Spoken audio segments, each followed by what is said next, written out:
Hi hello வணக்கம். நம்ம இப்போ மல்லி சீரியல் ப்ரோமோ பற்றி இந்த வீடியோவில் பார்க்கலாமாங்க. நம்ம சேனலுக்கு முதல் முறையாக வந்தீங்க அப்படின்னா சப்ஸ்கிரைப் பண்ணிக்கோங்க. ராஜேஸ்வரி பார்த்தீங்கன்னா அவங்களுடைய காரில் போயிட்டுருக்காங்க.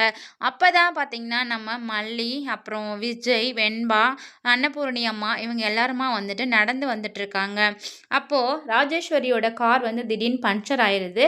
ஸோ இதை வந்துட்டு ரெடி பண்ணி கொடு அப்படின்ற மாதிரி சொல்லிட்டு நம்ம ராஜேஸ்வரி கார்லேருந்து கீழே இறங்கி வந்து விஜய் கிட்ட பேசுகிறாங்க.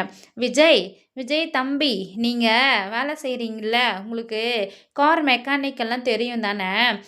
ஆல்ரெடி ஷோரூமில் வேலை பார்த்துட்ருக்கீங்களே, இப்போது அதனால் திடீர்னு என் கார் வந்து பஞ்சர் ஆயிடுச்சு, என் காரை வந்து பஞ்சர் போட்டு கொடுங்க, நான் உங்களுக்கு டபுள் பேமெண்ட்டாக கொடுத்துட்றேன் அப்படின்ற மாதிரி சொல்கிறாங்க.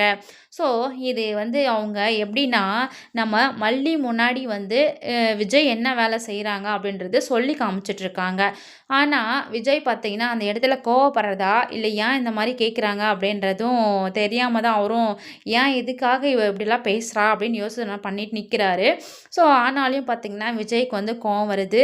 ஸோ அந்த இடத்துல எதிர்த்து பேச தான் நின்றாங்க. ஆனால் மல்லி பார்த்தீங்கன்னா வேண்டாங்க, ஒருவருடைய சூழ்நிலை வந்து அவங்களுடைய கோபம் என்ன, அவங்களுடைய நிலைமை என்ன அப்படின்றது எல்லாமே வந்துட்டு அந்த சூழ்நிலையில தான் தெரியும். அதனால் வந்து நம்ம எதுவும் பேசாமல் உங்களால் முடிஞ்சதை செய்யுங்க அப்படின்ற மாதிரி தான் சொல்லுவாங்க. ஆனாலும் பார்த்தீங்கன்னா நம்ம விஜய் செய்ய போகிறாரா இல்லையான்னு தெரியல. ஸோ விஜய் என்ன நினைக்கிறாங்களோ அதே தான் மல்லியும் நினைக்கிறாங்க. ஸோ இவங்க 2 பேரும் நினைக்கிறதே ஒருத்தருக்கு ஒருத்தர் வந்து வெளிப்படையாக சொல்லிக்காமல் மனசுக்குள்ளேயே வச்சுக்கிறாங்க.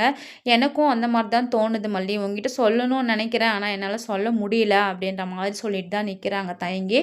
ஸோ அந்த இடத்துல ராஜேஸ்வரியோட காரை வந்து ரெடி பண்ணி கொடுக்குறாங்களா இல்லையா அப்படின்றது மிகப்பெரிய ஒரு எதிர்பார்ப்பாக இருக்குது.